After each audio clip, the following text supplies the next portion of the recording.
नमस्ते दोस्तों, स्वागत है आपका लीगल एक्सप्लेन में। आज हम शुरू कर रहे हैं बीएनएस सेक्शन 3।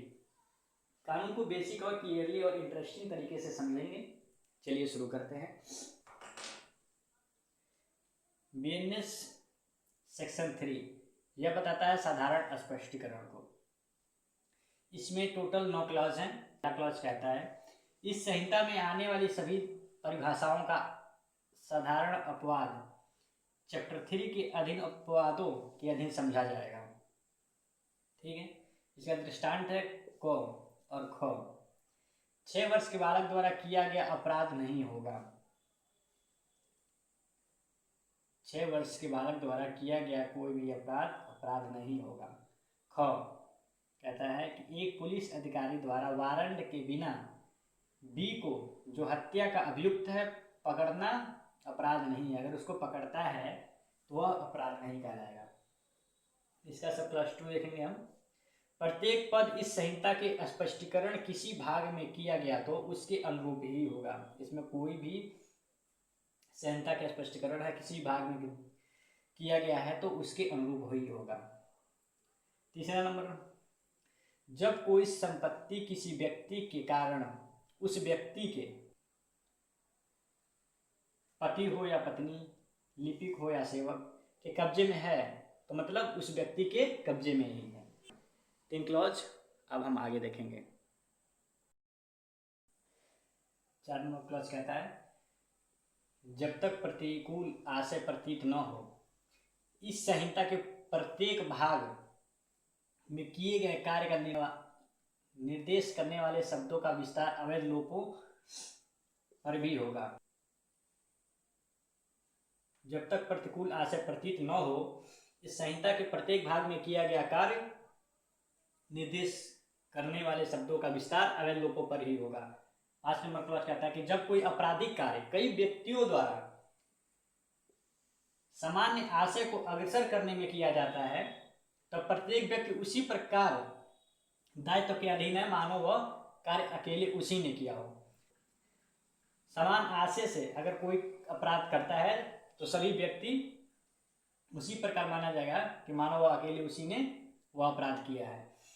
6वां क्लॉज कहता है कि जब कोई कार्य जो आपराधिक ज्ञान या आशय से किए जाने के कारण ही आपराधिक है कई व्यक्तियों द्वारा किया जाता है, ऐसे व्यक्ति में से प्रत्येक व्यक्ति उस कार्य के लिए उसी प्रकार दायित्व के अधीन है मानो वह कार्य ज्ञान या आशय से अकेले ही किया हो।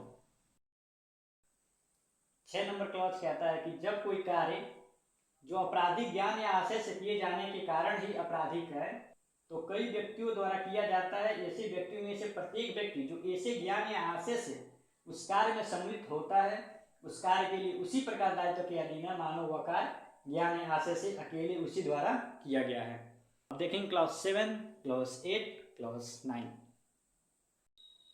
7वां नंबर क्लॉज देखेंगे। 7वां नंबर क्लॉज देखेंगे किसी कार्य या लोक द्वारा किसी परिणाम का कारित किया जाना, कारित करने का प्रयत्न करना, कारित किया जाना या कारित करने का प्रयत्न करना अपराध है। उस परिणाम का अंशतः कार्य द्वारा और अंशतः लोक द्वारा कारित किया जाना वही अपराध है। 8वां नंबर क्लॉज है कि जब कोई अपराध कई कार्यों द्वारा किया जाता है तब कोई या तो अकेले या किसी व्यक्ति के साथ सम्मिलित उन कार्यों में से एक कार्य करके उस अपराध में जानबूझकर सहयोग करता है तो उसे भी उस अपराध का दोषी माना जाएगा। तो 8वां नंबर क्लॉज यही कहता है कि जब कोई अपराध कई कार्यों द्वारा किया जाता है तब जो कोई या तो अकेले या किसी व्यक्ति के साथ सम्मिलित उन कार्यों में से कोई एक कार्य करके उस अपराध में जानबूझकर सहयोग करता है वह उस अपराध को करता है यह माना जाएगा। 9वां नंबर क्लॉज कहता है कि जहां कोई व्यक्ति किसी कार्य को वो कार्य आपराधिक कार्य करने में लगे हुए हैं या संबंध है वहां वे उस कार्य के आधार पर विभिन्न अपराधों के दोषी हो सकते हैं और उनके साथ संबंध बनाए हुए हैं तो भी। तो इस प्रकार से हमारा सेक्शन 3 कंप्लीट हुआ और आप लोग अपने नोट्स में इसको अच्छे तरीके से जैसे जैसे लिख रहे हैं वैसे वैसे आप लोग लिखते रहिए और डायरेक्ट लेकर बैठे रहिए और उसको पढ़ के और भी इस वीडियो में देख के उसको समझते रहिएगा। तो दोस्तों यही था बीएनएस सेक्शन का ओवरव्यू। अगर आपको ये वीडियो यूजफुल लगा तो लाइक और सब्सक्राइब करें।